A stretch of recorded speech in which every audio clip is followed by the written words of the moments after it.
BJP leader Kapil Mishra के खिलाफ FIR दर्ज करने की इलेक्शन कमीशन ने हिदायत दी है। इलेक्शन कमीशन ने कपिल मिश्रा के ट्वीट को अवामी नुमाइंदगी एक्ट की खिलाफवर्जी बताते हुए दिल्ली पुलिस को एफआईआर दर्ज करने की हिदायत दी है। इस पूरे मामले को लेकर के दिल्ली से हमारे नुमाइंदे नीरज इस वक्त हमारे साथ जुड़ चुके हैं। नीरज, आपसे जानना चाहूंगी कि जिस तरह से बीजेपी लीडर कपिल मिश्रा ने ट्वीट किया था, उसको लेकर अब इलेक्शन कमीशन की हिदायत सामने आई है कि एफआईआर दर्ज की जाए, तो उसको लेकर क्या कुछ प्रोसेस अभी तक हो पाया है? देखिए, दिल्ली पुलिस को आदेश दे दिया है चुनाव आयोग ने और दिल्ली पुलिस इस पूरे मामले में कार्रवाई करेगी। जिस तरह का ट्वीट किया था कपिल मिश्रा ने भारत और पाकिस्तान से जुड़ा हुआ, चुनाव आयोग का मानना है कि इस ट्वीट से सामाजिक सद्भाव बिगड़ेगा और इसी के मद्देनजर इससे पहले चुनाव आयोग की तरफ से नोटिस भेजा गया कपिल मिश्रा को और उसके बाद उनका जवाब आया। हालांकि जवाब पे अलग से कार्रवाई चुनाव आयोग की तरफ से होगी, लेकिन उस ट्वीट को मॉडल कोड ऑफ कंडक्ट का वायलेशन मानने के साथ साथ जनप्रतिनिधित्व कानून की धारा का भी उल्लंघन चुनाव आयोग ने माना है। इसीलिए दिल्ली पुलिस को आदेश दिया है कि मॉडल टाउन से भारतीय जनता पार्टी के जो प्रत्याशी हैं कपिल मिश्रा, उनके खिलाफ एफआईआर दर्ज हो। जी, तो इस पूरे मामले को लेकर के जो कुछ अभी कहा जा रहा है कि उन्होंने किस तरह से खिलाफ वर्जी की है, तो इस मामले को लेकर बीजेपी की तरफ से कैसा रद्द-ए-अमल देखने को मिल रहा है? देखिए, भारतीय जनता पार्टी की अगर बात कर तो भारतीय जनता पार्टी इस मसले पर, क्योंकि फैसला चुनाव आयोग का है, अभी तक कोई प्रतिक्रिया नहीं आई है, खासकर एफआईआर के आदेश के मसले पर। लेकिन कपिल मिश्रा का यही कहना है कि उन्होंने जो बात कही थी वो सत्य पर कायम है, सत्य पर अडिग है। लेकिन चुनाव आयोग का मानना है कि उन्होंने चुनाव आचार संहिता का उल्लंघन किया है और इसीलिए चुनाव आयोग की तरफ से उनके खिलाफ एफआईआर दर्ज करने का आदेश दिया गया। तो इस पूरे मामले को लेकर के ओपोजिशन भी जो है काफ़ी तनकीद कर रहे हैं और बता रहे हैं कि किस तरह से एक गलत माइंडसेट जो है इन ट्वीट्स के ज़रिए लोगों के जहन में भी बैठ जाता है। तो एक तरह से एक जो नेगेटिव इमेज जो है ओपोजिशन की बनाने की कोशिश इस तरह के ट्वीट से करने को होती है, तो ओपोजिशन भी जो है काफ़ी ज़्यादा इस पर हंगामा करती हुई दिखाई दे रही है। देखिए, बिल्कुल अगर कपिल मिश्रा की बात करें तो कपिल मिश्रा के खिलाफ दिल्ली में सत्ताधारी पार्टी आम आदमी पार्टी ने भी शिकायत की थी, चुनाव आयोग से आज ही पत्र भेजा था, चुनाव आयोग से मांग की थी कि चुनाव आयोग कार्रवाई करे। हालांकि चुनाव आयोग पहले ही ये मान चुका था कि जो उनका ट्वीट है वो चुनाव आचार संहिता का उल्लंघन, और इसीलिए न सिर्फ एफआईआर दर्ज करने के आदेश दिए गए बल्कि ट्विटर इंडिया को भी चुनाव आयोग ने कहा है कि वो उनके विवादास्पद ट्वीट को हटा ले, क्योंकि वो चुनाव आचार संहिता का उल्लंघन करता है। तो ट्विटर इंडिया की तरफ से भी जल्द कार्रवाई करने की खबर है। आज ही पत्र भेजा गया है चुनाव आयोग की तरफ से कि वो कपिल मिश्रा के ट्वीट को हटा, लेकिन अब से थोड़ी देर पहले मुख्य चुनाव अधिकारी के कार्यालय से आदेश दिया गया कि जो उन्होंने ट्वीट किया है उसके खिलाफ उन पर एफआईआर भी दर्ज है। बिल्कुल नीरज, हिदायत तो आ चुकी है कि एफआईआर होना चाहिए, लेकिन जिस तरह से उन्होंने कहा कि ये जो जंग है हिंदुस्तान और पाकिस्तान के बीच की जंग है, ऐसे में जिस तरह से ऑलरेडी एक माहौल बना हुआ है देश में, लोग जो है सीएए एनआरसी को लेकर के प्रोटेस्ट कर रहे हैं, फिर उसमें इस तरह का ट्वीट करना, तो क्या जो हिंदू वोटर्स है बीजेपी के, तो उनके लीडरान जो है उनको और भी ज़्यादा एक पोलराइज करने की कोशिश कर रहे हैं?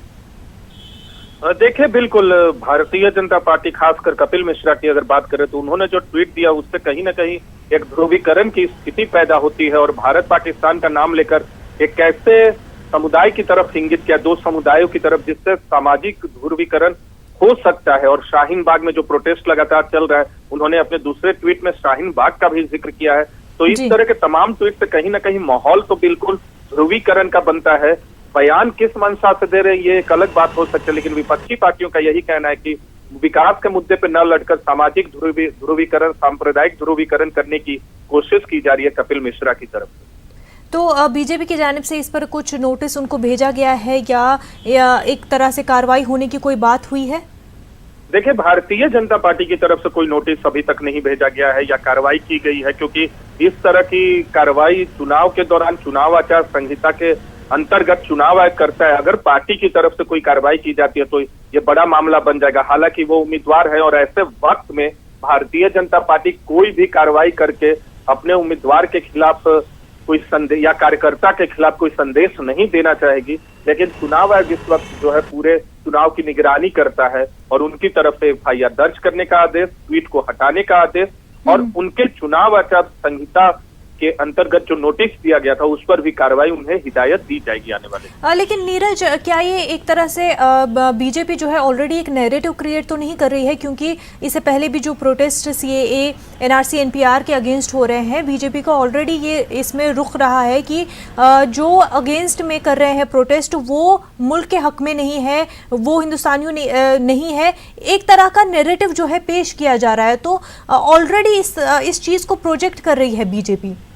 देखिए, बिल्कुल नागरिकता संशोधन कानून का जो मसला है उसको भारतीय जनता पार्टी ने एक चुनावी मुद्दा अपना रखा है। दिल्ली विधानसभा चुनाव में भी कल भी अमित शाह, जो कि पार्टी के वरिष्ठ नेता और पूर्व अध्यक्ष पार्टी के और केंद्रीय गृह मंत्री, उन्होंने एक चुनावी सभा के दौरान कहा था कि सीए जो है उस पर वो बहस करने के लिए तैयार है। और नागरिकता संशोधन कानून पर बीजेपी का रुख साफ है कि नागरिकता संशोधन कानून देश के पक्ष में है और विपक्ष अगर चाहता है तो इस पर बहस कर ले। लेकिन सबसे खास बात यह है कि विकास के मुद्दे और दूसरे मुद्दों पर दिल्ली के विधानसभा चुनाव की बात तो होती है, लेकिन इस तरह के विकास के मुद्दों पर चुनाव जो है पूरी तरह नहीं लड़ा जा रहा है। कहीं ना कहीं जिस तरह की बयानबाजी हो रही है वो सांप्रदायिक ध्रुवीकरण की तरफ भी इशारा करती है और इस तरह के बयानों से ये साफ है कि मतदाताओं में कहीं न कहीं ध्रुवीकरण की स्थिति भी बनती है। तो नीरज, इसका मतलब ये है कि दिल्ली इलेक्शन को लड़ने के लिए बीजेपी के पास सिवाय इस तरह के मुद्दों के और कोई मुद्दा है ही नहीं। उनके पास डेवलपमेंट और दीगर कोई इशू है ही नहीं, जो कि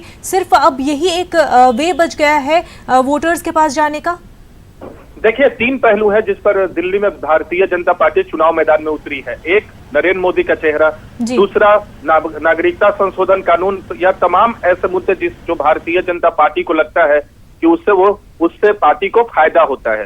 तीसरा अहम मुद्दा है आम आदमी पार्टी की सरकार के खिलाफ हमला, क्योंकि भारतीय जनता पार्टी का आरोप है कि आम आदमी पार्टी की सरकार ने 5 साल में कुछ नहीं किया। लेकिन आम आदमी पार्टी का दावा है कि बीजेपी सामाजिक ध्रुवीकरण, सांप्रदायिक ध्रुवीकरण करने की कोशिश कर रही है और असल जो मुद्दे होते हैं उससे भटका रही है मतदाताओं को, ताकि पोलराइजेशन हो सके।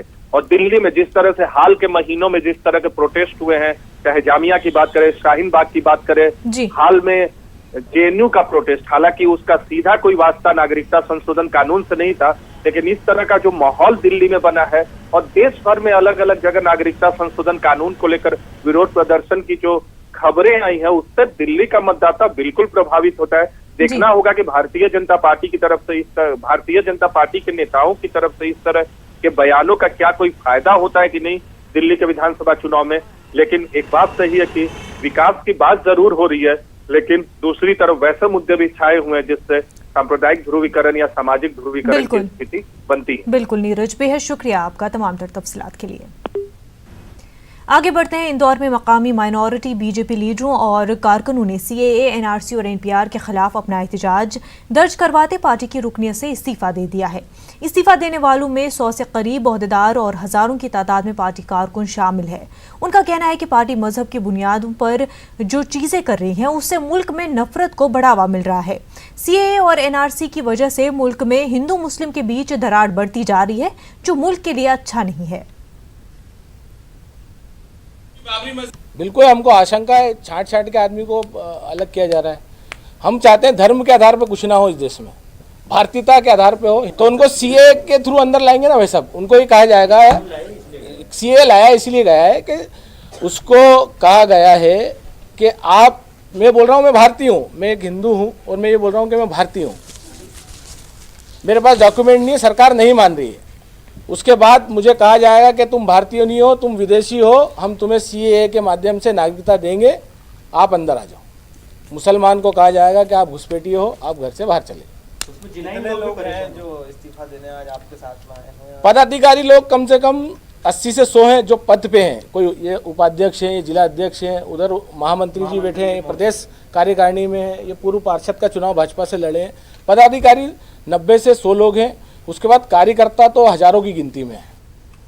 कांग्रेस लीडर और साबिक एमएलए आसिफ मोहम्मद खान की जामिया तशद्दुद मामले में गिरफ्तारी की खबर फैलते ही लोगों ने जामिया नगर थाने का घेराव कर दिया। काफी देर तक आसिफ मोहम्मद खान और अंशु खान को छोड़े जाने का मुतालबा होता रहा।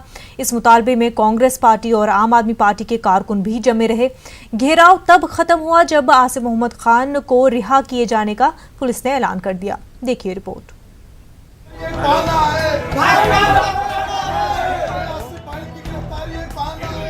साबिक एमएलए आसिफ मोहम्मद खान और मकामी लीडर आशू खान की गिरफ्तारी की खबर फैलते ही जामिया नगर थाने का सैकड़ों लोगों ने घेराव कर लिया। उन्हें 15 दिसंबर को शहरियत कानून बिल की मुखालफत में हुए मुजाहरे के दौरान जामिया और आसपास के इलाके में हुए तशद्दुद के मामले में क्राइम ब्रांच ने पूछताछ के लिए बुलाया था। देर शाम तक जब ये लोग वापस नहीं आए तो इलाके के लोगों ने थाने का घेराव कर लिया और नारेबाजी की।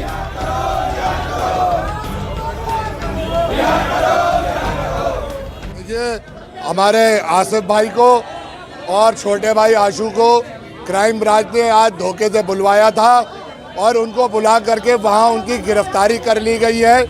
हम उसके सख्त खिलाफ हैं।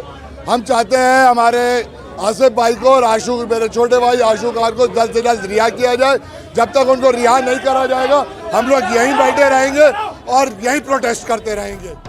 आसिफ मोहम्मद खान वैसे तो कांग्रेस के लीडर हैं, लेकिन उनकी गिरफ्तारी की मुखालफत में आम आदमी पार्टी के एमएलए अमानुल्लाह खान भी अपनी हिमायतियों के साथ पहुंचे। कांग्रेस और आम आदमी पार्टी के अलावा इलाके के सैकड़ों लोग थाने के अंदर मौजूद रहे। हालांकि पुलिस ये कहती रही कि आसिफ मोहम्मद खान को सिर्फ पूछताछ के लिए बुलाया गया है। पूछताछ चल रही है, गिरफ्तार नहीं किया अभी, ठीक है जी। आपकी बात है वहाँ पहुँचाने गई है, उनसे पूछताछ जारी है, कोई गिरफ्तारी है नहीं की गई है।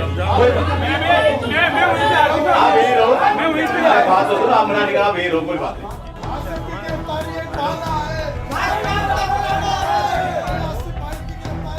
नारे ये भी लगते रहे कि आसिफ तो बहाना है, शाहीन बाग का प्रोटेस्ट खत्म कराना है।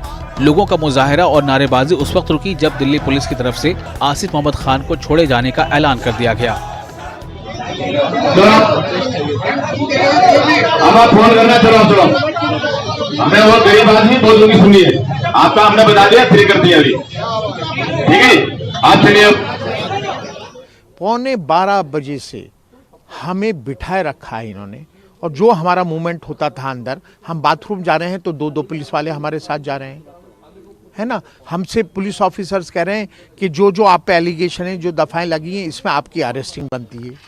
हम क्राइम ब्रांच के ऑफिस में 8 घंटे बैठे हुए हैं, तो जो सपोर्टर्स हमें फ़ोन कर रहे हैं, क्या मैसेज जाएगा? मैसेज यही जा रहा है कि हम फ़ोन अपनी कस्टडी में ले लिया और अरेस्टिंग कर दी।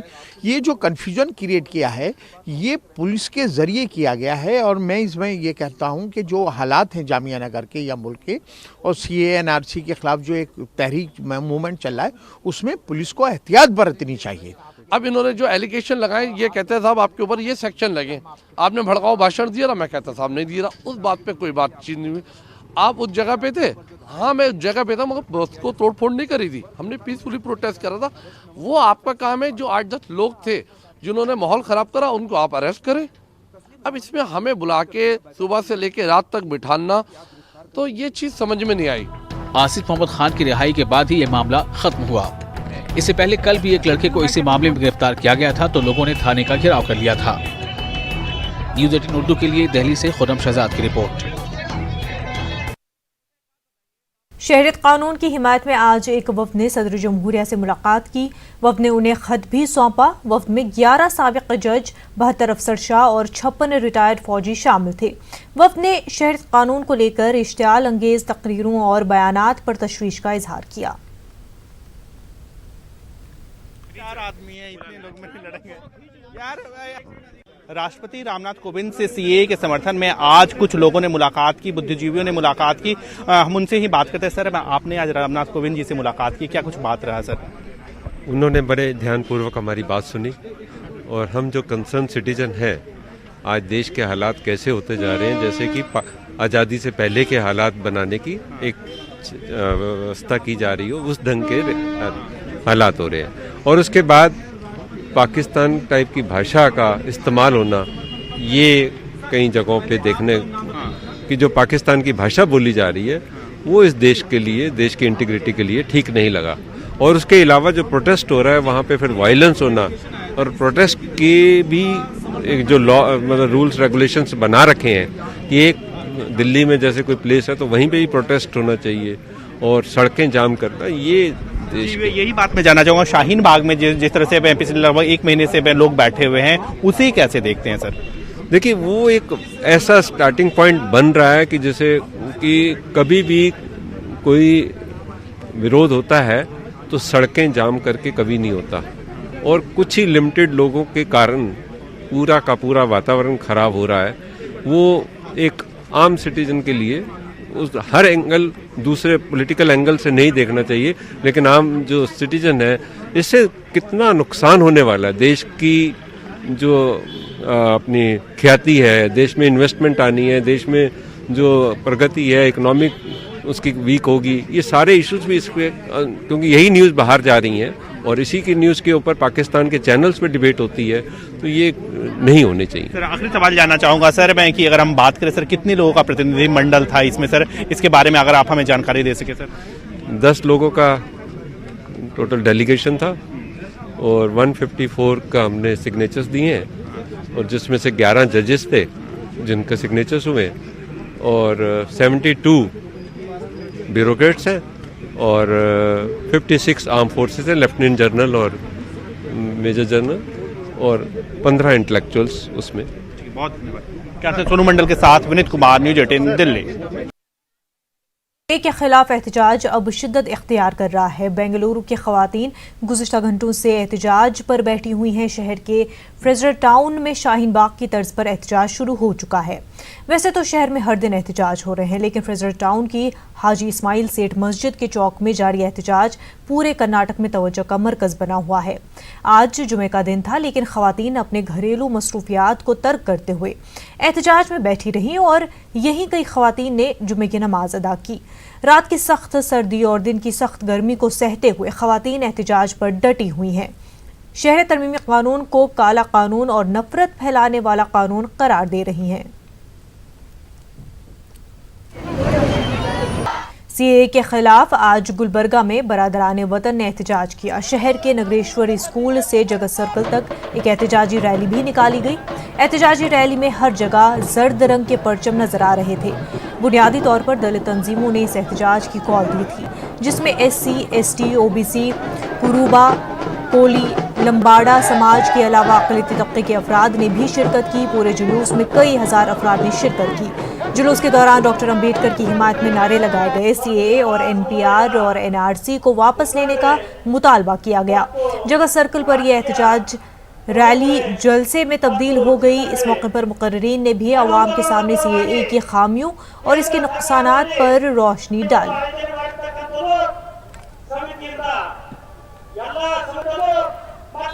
मध्य प्रदेश उर्दू अकेडमी के नए चेयरमैन डॉक्टर अजीज कुरैशी ने अपने ओहदे का चार्ज ले लिया है। डॉक्टर अजीज कुरैशी नमाज जुमा के बाद MP उर्दू अकेडमी के दफ्तर पहुंचे और अपने ओहदे का चार्ज लिया। इस मौके पर बड़ी तादाद में शोरा और अदीबों ने अकेडमी के नए चेयरमैन अजीज कुरैशी को फूलों का गुलदस्ता पेश करके उन्हें मुबारकबाद पेश की। डॉक्टर अजीज कुरैशी ने अपना ओहदा संभालने के बाद उर्दू अकेडमी के मुलाजमीन के साथ मीटिंग की। अजीज कुरैशी ने अकेडमियों के मुलाजमीन को साबिक़ा रिवायत को भूल कर नए तरीके से ईमानदारी से काम करने की हिदायत दी। डॉक्टर अजीज कुरैशी ने मध्य प्रदेश में उर्दू की खस्ताहाली के लिए न सिर्फ साबिक़ा हुकूमतों को जिम्मेदार ठहराया, बल्कि अकेडमी के निज़ाम को दुरुस्त करने के लिए नए अज़्म का इजहार किया।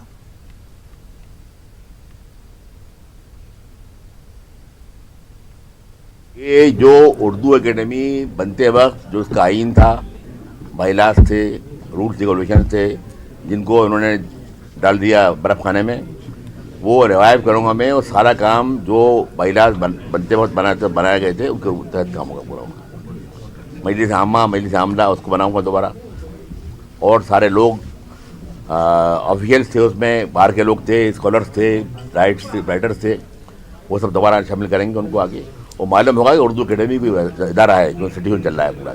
अब तो मन पॉकेट का इदारा हो गया था पूरा। एक आदमी सेक्रेटरी अपॉइंट किया था, कुछ लोग वहाँ बैठते थे कल्चर डिपार्टमेंट में, और पता नहीं मैं क्या कर रहे, क्या हो रहा था। मतलब शेमफुल, मतलब डिस्गस्ट एंड शेम सारो। और 15 साल गवर्नमेंट आंधी आंखें बन के बैठे रही, मतलब आंखें डुबो दिया पूरा उसको। मतलब मेरा पहला काम तो है कि वो सबको जो ख़त्म किया रिवाइव करूँ उसको, आगे उसको अपनी पुरानी उस पर लाऊँ और सारे काम कायदे के होता। भारतीय कम्युनिस्ट पार्टी के ज़ेर एहतमाम भोपाल में कैफी आज़मी फ़न व शख्सियत के उन्वान से सेमिनार का इनेकाद किया गया। सेमिनार में मध्य प्रदेश के दानिश्वरों ने शिरकत की और कैफी आज़मी की शायरी को समाज के लिए मशाल राह से ताबीर किया। देखिए खास रिपोर्ट। भारतीय कम्युनिस्ट पार्टी ने 2020 को कैफी आज़मी की सदी तकरीब के तौर पर मनाने का फैसला किया है। फैसले के तहत भोपाल स्वराज भवन में सेमिनार का इनेकाद किया गया। सेमिनार में हिंदी और उर्दू के अदीबों ने शिरकत की और कैफी की शायरी को समाज के लिए मशाल राह से ताबीर किया। कैफ़ी आज़मी साहब का जो अवदान है, जो उनकी शायरी है और जो उनकी शख्सियत है, जो उनका जीवन संघर्ष था, वो हम सब के लिए प्रेरणास्पद है। आज जबकि फासिज्म का खतरा देश में लगातार गहराता जा रहा है, आदमी आदमी में फ़र्क और नफ़रत की राजनीति सत्ता के संरक्षण में की जा रही है, तो उसका प्रतिरोध करने के लिए और मानवीय मूल्यों की बात करने के लिए, किसी भी किस्म का शोषण का प्रतिरोध करने के लिए कैफ़ी आज़मी साहब और उनके अवदान को बार बार याद करने की आवश्यकता है। दानिशवरों का मानना है कि कैफ़ी आज़मी तरक्की पसंद तहरीक से वाबस्ता जरूर थे, लेकिन इनकी शायरी में इंसानी दुख दर्द जिस तरह से दिखाई देता है वो उस अहद के दूसरे शोरा के यहाँ कम ही है।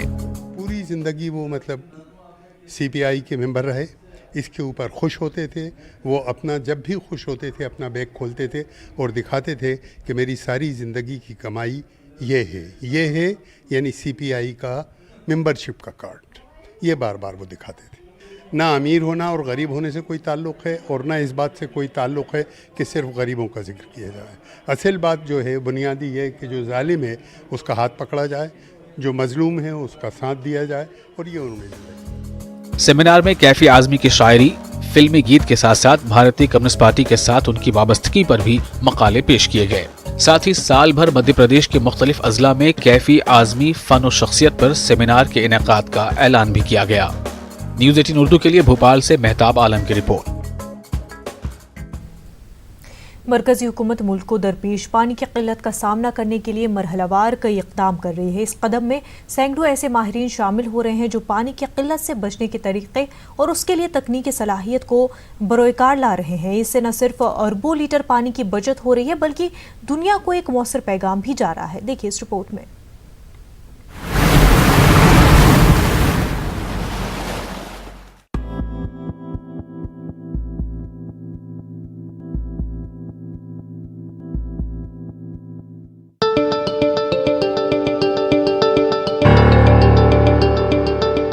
ऑल्टर्ड कंपनी बेसिकली एक स्वीडिश कंपनी है जो वाटर सेविंग के लिए मैकेनिज्म्स डेवलप करती है। प्रोफेसर काज मैकॉस ऑल्टर्ड नोजल के इनोवेटर हैं और ऑल्टर्ड कंपनी के को-फाउंडर भी हैं।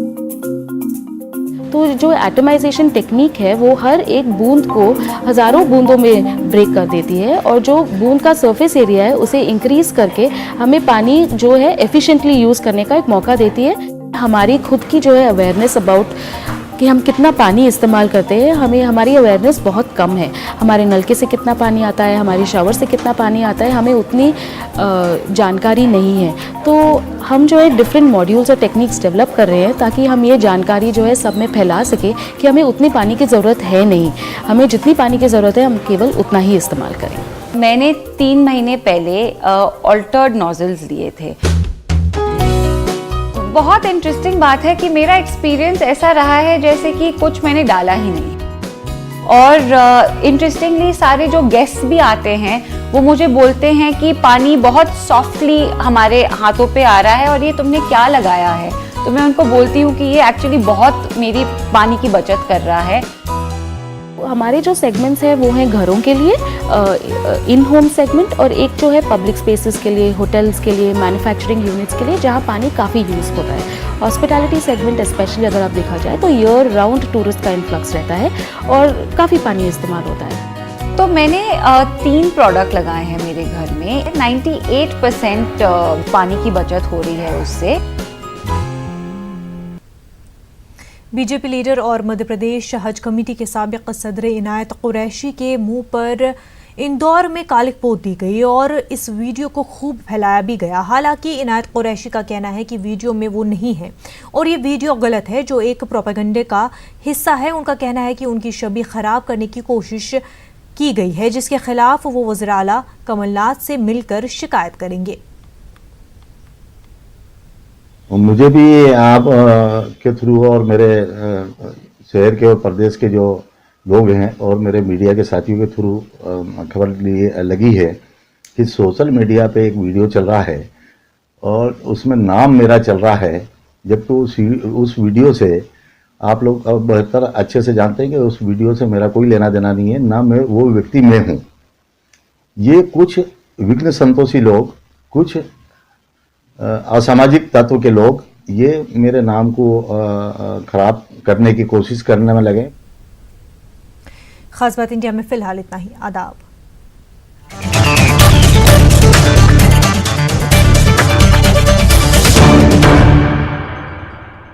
इस न्यूज़ हेडलाइंस